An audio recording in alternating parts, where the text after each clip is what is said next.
আপনারা দেখছেন পজিটিভ বার্তা platform. Think positive, be positive. নমস্কার, পজিটিভ বার্তার প্ল্যাটফর্মে আপনাদের আবারও অনেক অনেক স্বাগত। আমরা চলে এসেছি আবারও একটি নতুন আলোচনা নিয়ে। আপনারা সঙ্গে থাকুন, পাশে থাকুন এবং চোখ রাখুন আমাদের পজিটিভ বার্তার Facebook live, Tripura knowledge city এবং পজিটিভ বার্তার ইউটিউব চ্যানেলে।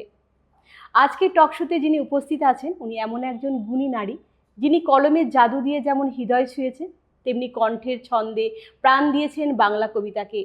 তিনি একজন লেখিকা ও আবৃত্তিকার। উনার লেখায় মেলে ধরেছেন সমাজ, মানবতা, অনুভব আর বাস্তবতার চিত্র। আবার আবৃত্তির মাধ্যমে তিনি কবিতাকে করে তোলেন জীবন্ত এক অভিজ্ঞতা। তো চলুন আজকে এমনই একজন মানুষের সাথে আমরা পরিচয় করে নেব। উনি একজন এইচএস স্কুলের প্রাক্তন প্রধান শিক্ষিকা নন্দিতা ভট্টাচার্য ম্যাডাম। নমস্কার ম্যাডাম। নমস্কার। আপনাকে পজিটিভ বার্তার প্ল্যাটফর্মে অনেক অনেক স্বাগত। অনেক ধন্যবাদ তোমাকে।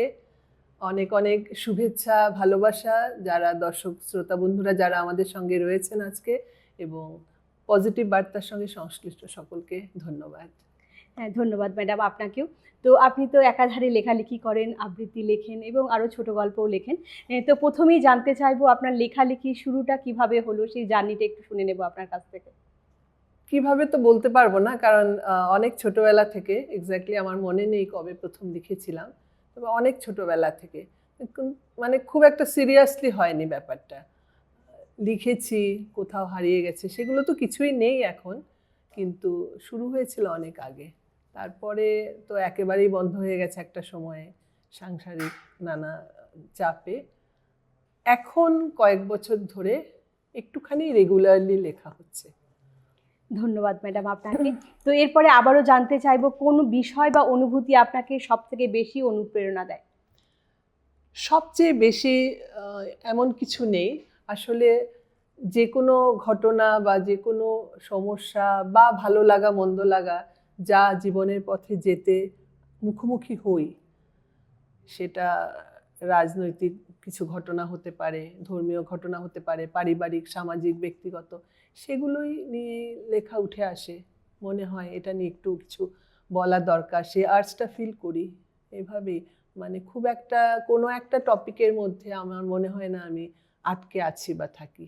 মানে সব রকম সমাজে চলতি সময়টা উঠে আসে এবং আসা উচিত আমি মনে করি। একদম লেখার মধ্যে যদি সময়টা আমরা ধরে রাখতে না পারি তাহলে তো তার মানে হয় না, না কিছু। একদম ঠিক। ধন্যবাদ ম্যাডাম।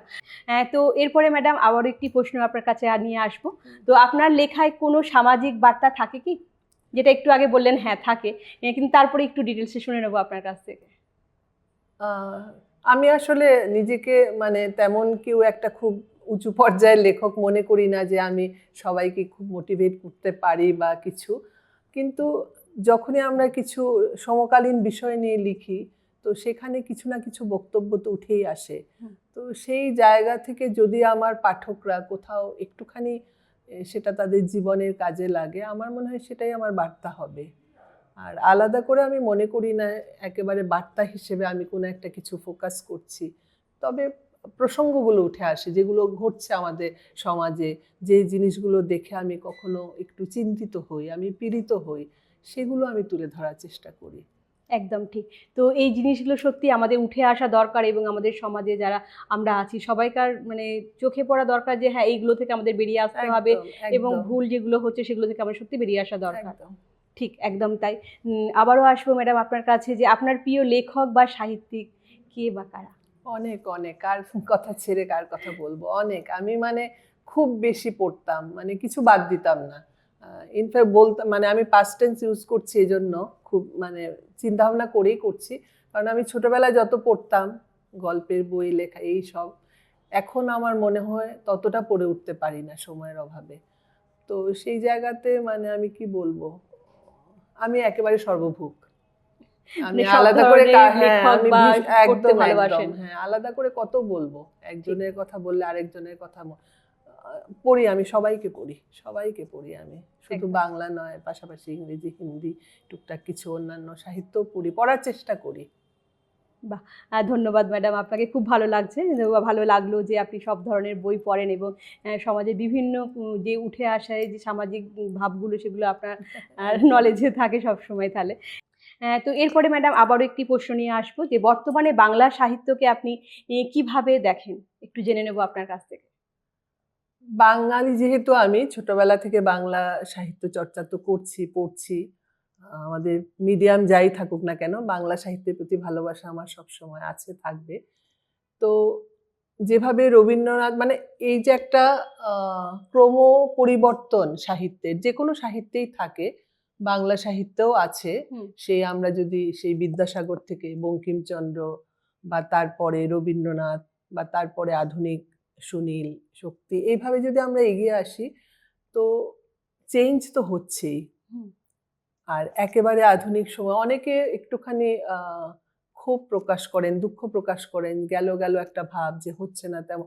আমি মনে করি না, এখনো মানে প্রচুর লেখা, প্রতিবারই আনন্দ পুরস্কার পাচ্ছে, একাডেমি পুরস্কার পাচ্ছেন, ভালো ভালো লেখা হচ্ছে, ভালো লেখা হচ্ছে এখনো। তবে সময়ের সঙ্গে তাল মিলিয়ে টপিকগুলো চেঞ্জ হয়ে যাচ্ছে, লেখার ফর্ম চেঞ্জ হয়ে যাচ্ছে, এটা খুব স্বাভাবিক।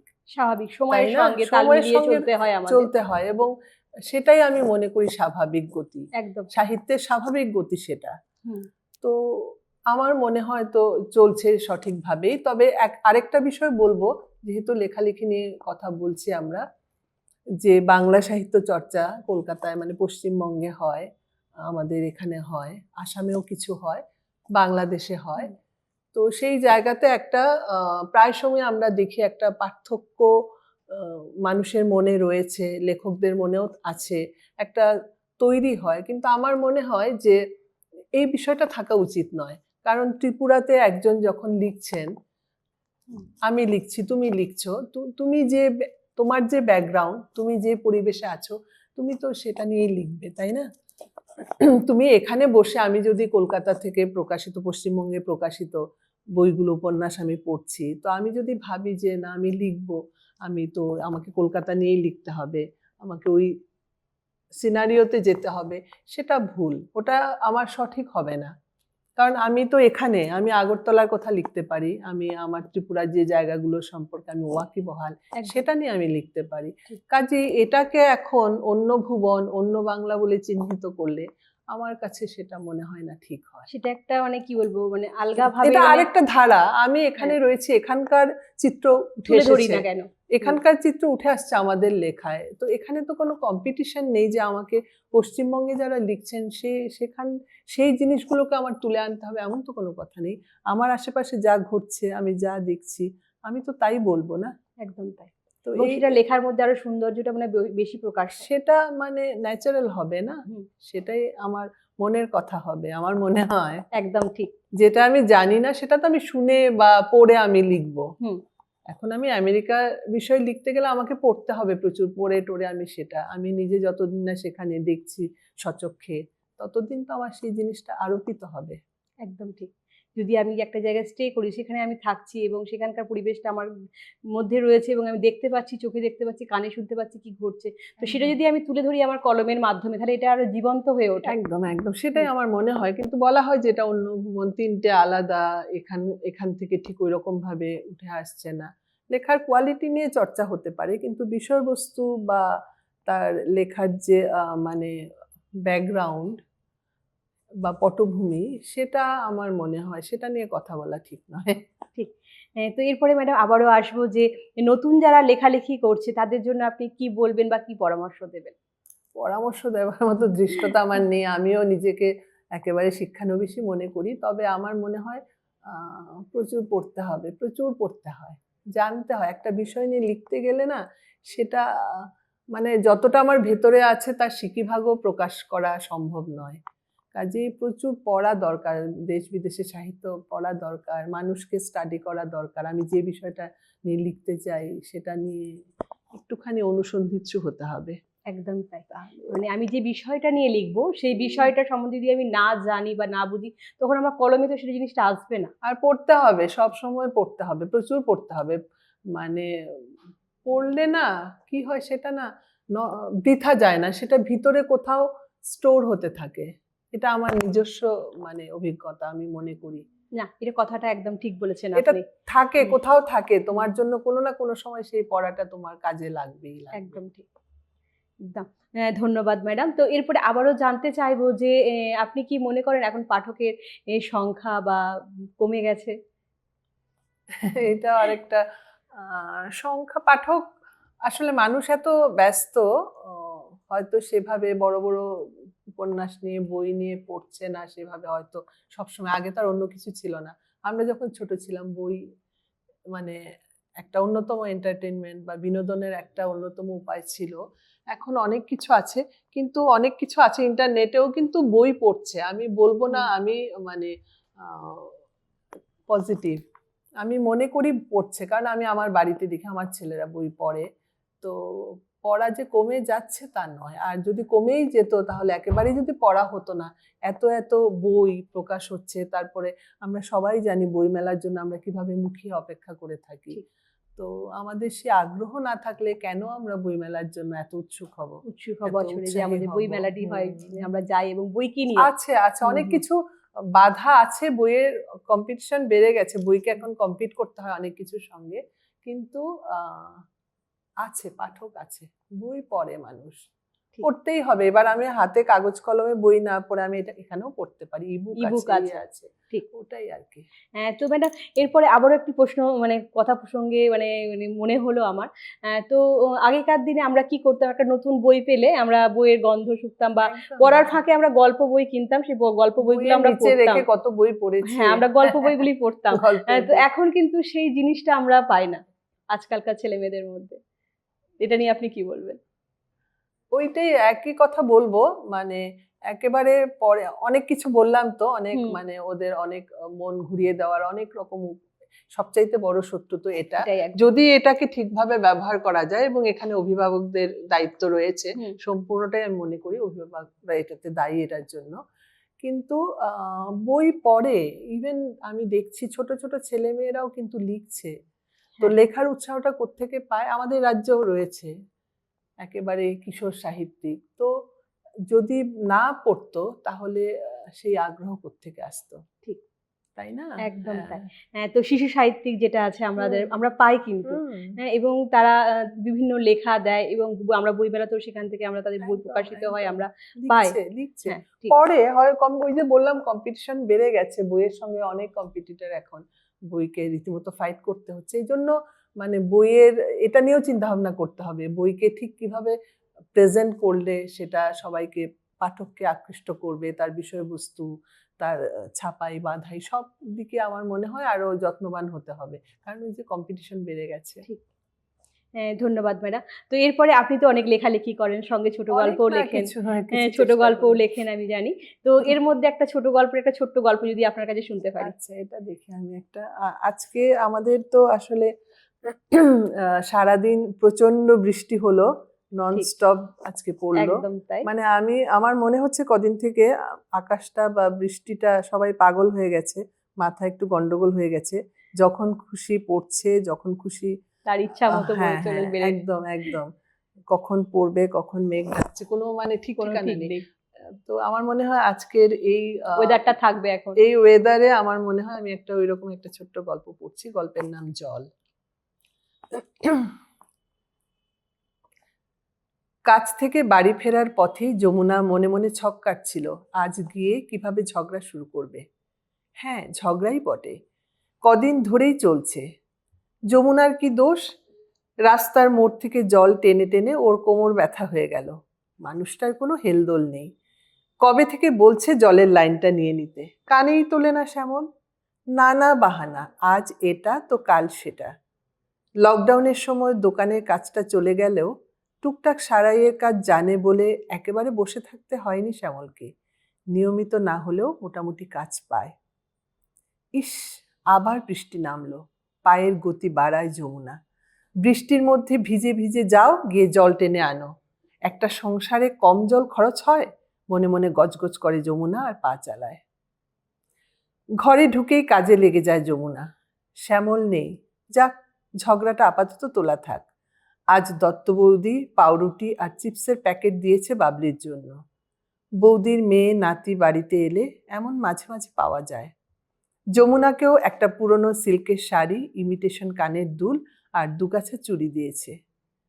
জীবনভর সে শুধু অন্যদের দেখেছে সিল্কের শাড়ি পরে দেমাক দেখাতে, এবার তারও গতরে উঠবে। ভাবতেই মনটা ভালো হয়ে যায়। শাড়ি, দুল, চুড়িতে ঝলমলে নিজেকে দেখতে পায় যমুনা। থাক, আজ আর ঝগড়া নয়, নরম সুরেই কথা বলবে। বৃষ্টিটা একটু ধরলো বোধ হয়। কটা দিন ধরেই তো চলছে বৃষ্টি। বোঝে যমুনা মানুষটার হাতে টাকা পয়সা নেই, লকডাউনের সময় থেকেই চলছে টানাটানি। কিন্তু কি করে যমুনা, ওর শরীরটা তো আর চলে না। সত্যি বলতে কি, মনটাই চায় বেশি। নিজের ঘরে কল টিপলেই জল, ভাবতেও আরাম। ও সকাল থেকে সন্ধ্যা পর্যন্ত 5 বাড়িতে কাজ করে। শ্যামলও অলস নয় মোটেই, যখন যে কাজ পায় করে। তারপরে এতটুকু চাওয়া কি অন্যায়? চাপা, খেলা বৌদি ওরাও তো জলের কানেকশন নিয়েছে। রান্না প্রায় শেষ, এবার বাবলিকে খাইয়ে দেবে। মেয়েটা চিপস খাওয়ার বায়না জুড়েছিল, তাকে বকাঝকা করে কালকের জন্য গুছিয়ে রেখেছে পাউরুটি আর চিপস। এখন খারাপ লাগছে, একটু দিয়ে দিলেই হতো।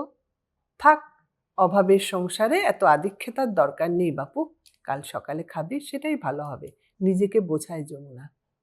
আবার বৃষ্টি শুরু হইল, নাও ধরোই ডি। শ্যামল ঘরে ঢুকে, কি টানছ আবার? আরে হক্কলে কইতাছে জিনিসপত্রের দাম আরো বাড়বো, রাস্তা বন্ধ তো। কুদ্দুস চাল, সয়াবিন আর সবজি আনছি। মাইয়াডা সয়াবিন ভালা পায়। আচ্ছা আচ্ছা, কালকে করুম নে সয়াবিন। জলের ব্যবস্থা কিতা করলা কও? আরে হইব হইব, জল আইব।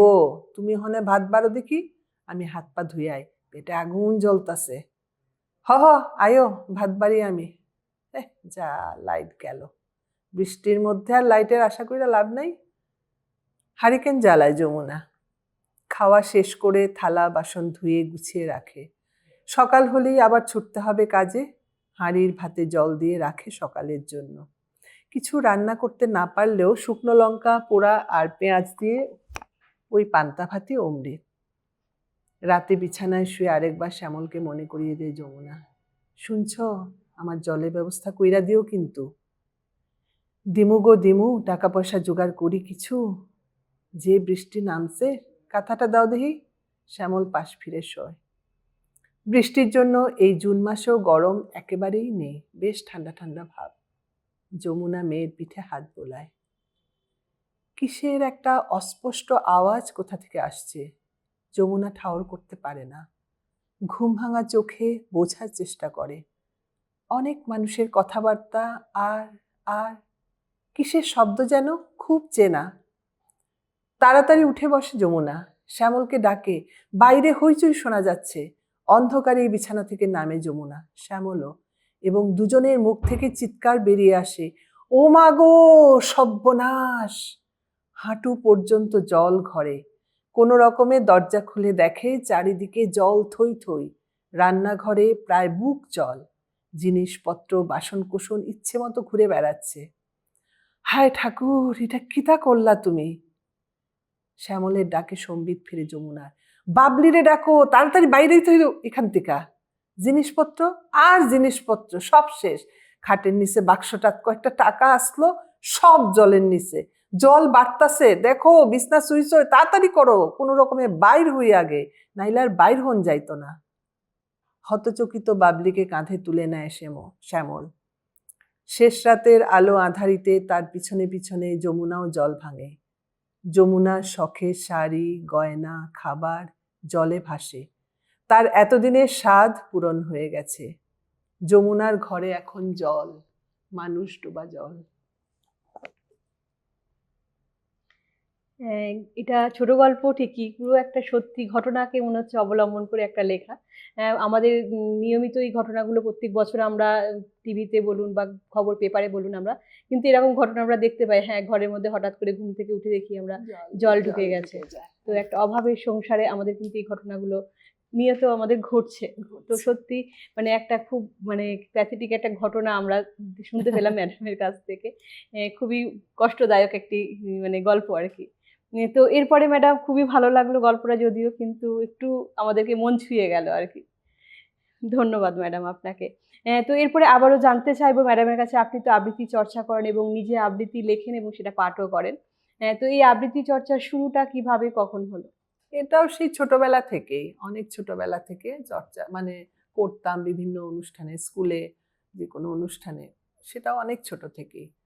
আহ, মানে বাড়িতেও একটা এরকম পরিবেশ ছিল, তবে মূল কাজ পড়াশোনা, সেটা রেখে তারপর এগুলো নাটক, আবৃত্তি, গান, আবৃত্তি আর গান, নাটকটাই বেশি হতো সেই ছোটবেলা থেকে। তারপরে তো ওই লেখালেখি তো পাশাপাশি, যে বললামই একটা আর্টস কোথাও। আর আসলে কবিতা আমি মানে গল্প দিয়েই, কিন্তু ছোটবেলায় লিখেছি কিছু কবিতা আগে। আমি মানে বড় হওয়ার পরে যখন লিখলাম কিছু, তখন কিন্তু আমি গল্প দিয়েই শুরু করেছিলাম।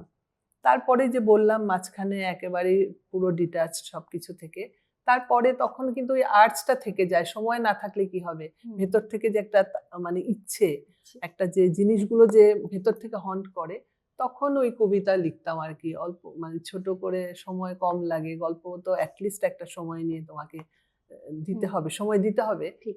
তো কবিতা, সেভাবে কবিতা লেখা শুরু অনেকটাই তো এইরকমই। এরকমই একটা লেখা কবিতা আপনার শুনে নেব আমরা। কবিতা আসলে ওই মানে সঞ্চালনার কাজ করতে গিয়ে যতটা আসলে খুব আলাদাভাবে সব মানে খুব যে বেশি করা হয় তা না, কিন্তু আছি আর কি, সঙ্গে আছি এতটাই। সময়ের হাতছানি, একেবারে ছোট্ট কবিতা। ফুরিয়ে যাওয়া সময়ের সঙ্গে তাল মেলাতে ছুটছে মানুষ জোরে, যে যতটা পারে। ঘোর লাগা অদ্ভুত বিবশতা, মুষ্টিবদ্ধ হাতে ছুটছে সবাই সময়কে বেঁধে রাখতে। অবশেষে আঁকড়ে ধরে রাখা শূন্যতা উপচে পড়ে, খোলা হাতে ক্লান্ত শরীর হারিয়ে যায় নগ্ন অবহেলায়। সময় ছুটতে থাকে ফুরিয়ে যাওয়া সময়কে পিছনে ফেলে। ঠিক, একদম কিন্তু ঘটনাটা সত্যিকার ঘটনা, একদমই বলবো। সময় আমরা পেছনে ফেলে আমরা কিন্তু সবাই এগিয়ে চলছি। একদম একদম, একদমই সময় তাই। আরো দ্রুত চলছে, আমরা আরো কিছুতেই তাকে আটকে রাখতে আটকে পারছি রাখতে না। পারি না। একদম। হ্যাঁ, ঠিক। তো এরপরে জানতে চাইবো ম্যাডামের কাছ থেকে যে আবৃত্তিতে কণ্ঠ, আবেগ আর ছন্দ কোনটি সবথেকে গুরুত্বপূর্ণ বলে মনে করেন? কণ্ঠ তো নিশ্চয়ই প্রয়োজনীয়, অবশ্যই। একটা শ্রুতি মাধুর্য না থাকলে লোকে আবৃত্তিটাকে শুনবে কেন, না ফুটিয়ে তোলা শুধু যায় না। নিজের জন্য ব্যাপার। তো প্রথম আমি যেটা মনে করি, বোঝার একটা ব্যাপার আছে, বোধের ব্যাপার রয়েছে। হুম।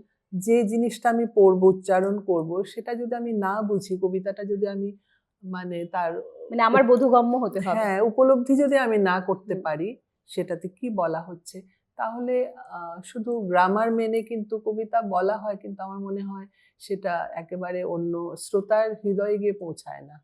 হুম।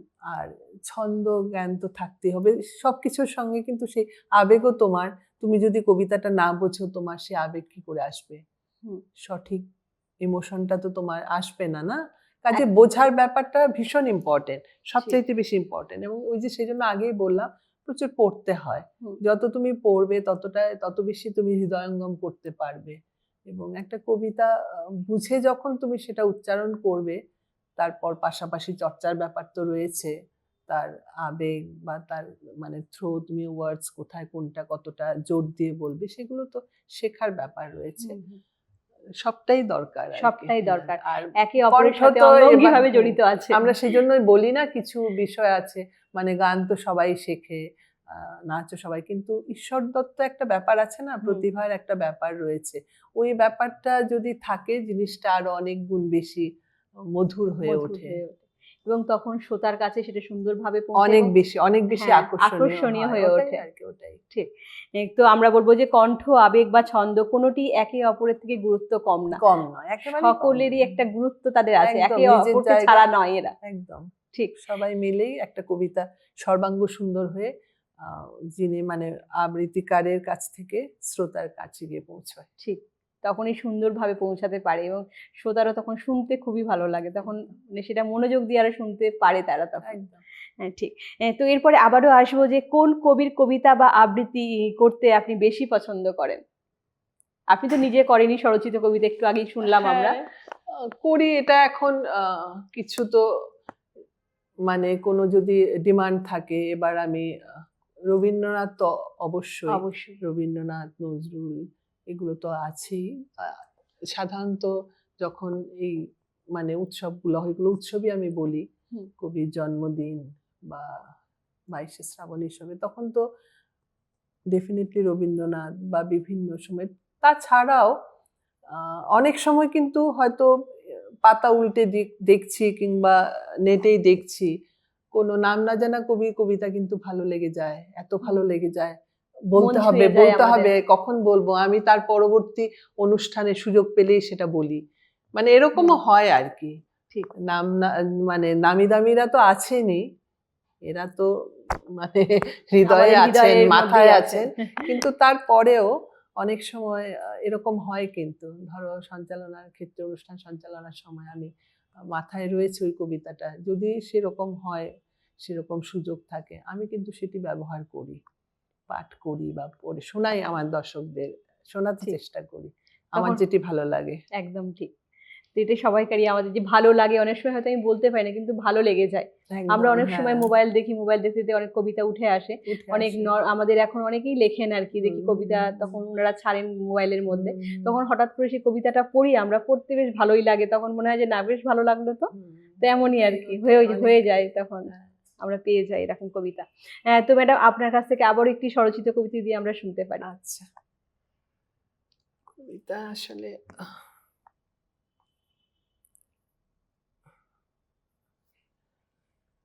এবারে কবিতা নিয়ে একটা কবিতা পড়ছি, মানে একেবারে সামনে যা আছে আজকে তোমার জন্য আমি তাই দর্শক অনেক বন্ধুদের ধন্যবাদ ম্যাডাম কাছে তুলে আপনাকে। ধরছি।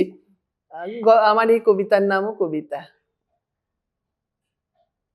কবিতার জন্য কলম ধরলেই কবিতার মুখ ভেসে ওঠে, সেই কবিতা ক্লান্ত, শীর্ণ, ক্ষয়াটে চেহারা নিয়ে জীবন যুদ্ধে অবিচল এক সৈনিক। 5 জনের সংসারে মধ্যমা হয়েও বাঁচার লড়াইয়ে সামিল হতে হয়েছে কবিতাকেই, কারণ কবিতা ভালোবাসে তাকে আঁকড়ে থাকা অসহায় মুখগুলোকে। অপুষ্ট দেহে প্রবেশের আগেই যৌবন বিক্রি হয়ে গেছে 5 জনের কাছে, 5টি মুখে ভাত তুলে দিতে, যাদের ওষুধপত্র, অবুঝ শখ, আহ্লাদ সবই ছিল। বিয়ের বাজারে অচল হলেও কবিতাকে সাজতে হয় প্রতিদিন। কবিতার গল্প পুরনো, হয়তো একঘেয়ে। কবিতারা বহু যুগের ওপার থেকে সারি বেঁধে দাঁড়িয়ে আছে, নানা রং মেখে চকচকে, রং মুছে নিলে বড্ড ফিকে। কবিতার দিন রাত সবই অন্ধকার, তবুও কবিতা দিবসে আলোয় সেজে কবিতা সামনে এসে দাঁড়ায় তার গল্প নিয়ে, কারণ কবিতা ভালোবাসে আজও জীবনকে। বাহ! খুব সুন্দর। ম্যাডামের কাছ থেকে আমরা শুনে নিলাম একটা ম্যাডামেরই স্বরচিত কবিতা। ধন্যবাদ ম্যাডাম আপনাকে। খুব ভালো লাগলো আপনার কবিতাটি। তো এরপরে আবারও ম্যাডামের কাছে আবারও একটি প্রশ্ন নিয়ে আসবো। তো আবৃত্তির মাধ্যমে কিভাবে সমাজের বার্তা পৌঁছে দেয়া যায় সমাজের কাছে? শিল্প চর্চা যাই করি না কেন আমরা, সেটা আর্ট, যে কোনো আর্ট ফর্মই হোক না কেন, তার তো একটা ভালো দিক, তো মানে সবটাই ভালো দিক। হুম, আর বিশেষ করে সে তো নিশ্চয়ই একটা কিছু বার্তা নিয়ে যাবেই, হুম, তাই তো? যেরকম গল্প তেমনি কবিতা, তো আমার কবিতাতেও তো তেমনি ভাবে আমি সেই আমার যে কোনো একটা ঘটনা আমার মনে দাগ কাটলো, হয়তো আমি এই মুহূর্তে গল্প লিখতে পারছি না, বা কোথাও হয়তো কেউ কবিতা চেয়েছেন, তো যেমন আমি এক্ষুনি যে কবিতাটা পড়লাম, এটা হুম। একটা গল্প হতে কবিতা। পারতো, একটা কবিতা, গল্পটা একটা গল্পই, হুম, আমি সেটা হয়তো সময়ের অভাবে বা কেউ হয়তো কবিতা চেয়েছেন কবিতা দিবসে, এখন তো নানা দিবস রয়েছে, তো সেখানে কবিতা, গল্প এগুলো তো আসলে মানুষের কাছে কিন্তু খুব দ্রুত পৌঁছে যায়। হুম, আজকে একটা পেইন্টিং সাধারণ বেশিরভাগ মানুষে হয়তো তার কি বার্তা, কি বলছেন, মানে বলতে চাইছেন আর্টিস্ট, সেটা হয়তো বুঝতে পারবে না। হুম, কিন্তু একটা কবিতা, মোটামুটি যে আমি একটা কবিতা পড়লাম, হয়তো সাধারণ মানের কবিতা, কিন্তু অনেক মানুষের কাছে কিন্তু কবিতাটা বোধগম্য, হুম, তাই না? অনেক মানুষের কাছে কবিতা বা গল্প মানুষের কাছে পৌঁছে যায় খুব তাড়াতাড়ি। কাজে সেখানে যদি আমরা সমাজকে তুলে ধরতে পারি, সমাজের চিত্র ভালো খারাপ সবটাই যদি আমরা তুলে ধরি এই সময়কে, তাহলে আমার মনে হয় মানুষের মধ্যে সেটা দ্রুত কাজ করে। অন্য আর্ট ফর্মগুলো আজকে একটা স্কাল্পচার, একটা ভাস্কর্য, একটা স্থাপত্য, একটা পেইন্টিং, সেগুলো হচ্ছে অনেক বেশি কাজ করে কিন্তু গল্প বা কবিতা, তাই না? একদম তাই। কাজেই সেখানে আমার মনে হয় যারাই এটা নিয়ে কাজ করছেন সেই ব্যাপারটাতে খুব সচেতন একটু থাকা দরকার যে আমি যেটা করছি সেটা একটা বৃহত্তর অংশের মানুষের কাছে পৌঁছে যাচ্ছে। এবং এই সময় পার হয়ে একটা সময় আমরা থাকবো না কেউ, কিন্তু এই লেখা হয়তো থেকে যাবে। যদি থেকে যায় আজকে থেকে 50 বছর পরে হয়তো কোনো কারণে হয়তো কখনো এই বইটা কারো হাতে পড়ে গেল, বলবে ওমা, আইদার বলবে যে বাহ এরকম লেখা হতো তখন, বা বলবে ছি এগুলো লিখতো ওরা তখন। তো এই যে একটা বিশাল দায়িত্বভার কিন্তু রয়েছে আমাদের উপরে, যে আজ থেকে 50-100 বছর পরে আমাদের ভবিষ্যৎ প্রজন্ম, ওদের হাতে যখন আসবে আমাদের কাজ, ওরা যখন শুনবে, দেখবে, পড়বে, ওরা কি বলবে, আমাদের কিভাবে নেবে, আমাদের এই সময়টা ওদের হাতে তুলে দেওয়ার দায়িত্ব আমাদের। এবং এটাতে আমার মনে হয় গল্প, কবিতা, সাহিত্য অনেক একটা জোরালো ভূমিকা রয়েছে সাহিত্যের। অবশ্যই। এই যে গল্প বলুন, উপন্যাস বলুন, কবিতা বলুন, এই যে ছোট গল্প বলুন, আমাদের যে যিনারা ছিলেন, রবীন্দ্রনাথ বলুন, আমরা কাজী নজরুল পড়ছি না ইসলাম। এখনো হ্যাঁ। আমাদের কত একেবারে আমরা নিজেদের একেবারে মনে হয় যেমন নিজের কথাই বলা হচ্ছে এখনো এত বছর পরে। একদম। যে উনাদের লেখার মধ্যে আমরা খুঁজে পাই সেই আমাদের একদম। ঘটনাগুলোকে তুলে ধরতে পারি। মানে মনে হয় যেন আমাদের আমরা ঘটনাগুলো হয়তো রিলেট লিখেছি। করতে পারি না, আমরা করতে পারি, নিজেদের একদম। রিলেট করতে পারি, একদম। সেটাই সবচেয়ে বড় ঠিক কথা। হয়তো আমাদের এই এখন বর্তমানে যে লেখাগুলো সেগুলো হয়তো তখন তারা রিলেট করতে পারবে যে আমাদের তাদের জীবনের সঙ্গে। একদম ওটাই এই জন্য অনেক বেশি আমার মনে হয় খুব মানে কশাস অ্যালার্ট থাকা দরকার যখন আমরা একটা কাজ করছি। অ্যালার্ট থাকা দরকার এই জন্য, সচেতন থাকা দরকার এই জন্য যে আমার এই কাজটা যাবে অনেক মানুষের কাছে। একদম তাই না? একটা ভালো কিছু যদি না দিতে পারি, খারাপ কিছু যদি ছড়িয়ে যায়, সেটা দায়ভার কে বহন করবে? আমাদেরই তো বহন করতে হবে। একদম ঠিক। তো আমরা চাইবো আমাদের লেখার মাধ্যমে হোক বা আমাদের কবিতার মাধ্যমে হোক, আমরা যাই যেভাবেই হোক, করছি আমরা যেন একটা পজিটিভ কিছু দিতে পারি সমাজের একদম। মধ্যে। আমরা আমাদের যা যারা করছি, ভবিষ্যৎ প্রজন্ম যারা তাদেরকে যেন একটা বার্তা হিসাবে দিতে পারি বলুন, বা একটা তারা যাতে সুস্থ পরিবেশ পায় সেটা যেন আমরা করতে পারি। এটাই আমরা আমাদের যা উদ্দেশ্য করি হওয়া উচিত। সেটা যেন সঠিক বার্তা, পজিটিভ বার্তা, যেটা একদম ঠিক। আমরা এই মুহূর্তে যেখানে রয়েছি এই জিনিসটা যেন কাজ করে আমাদের মধ্যে। এই সচেতনতা আমাদের মধ্যে যেন থাকে সবসময়, যখনই আমরা ক্রিয়েটিভ কিছু করতে চাই এটা যেন থাকে আর কি।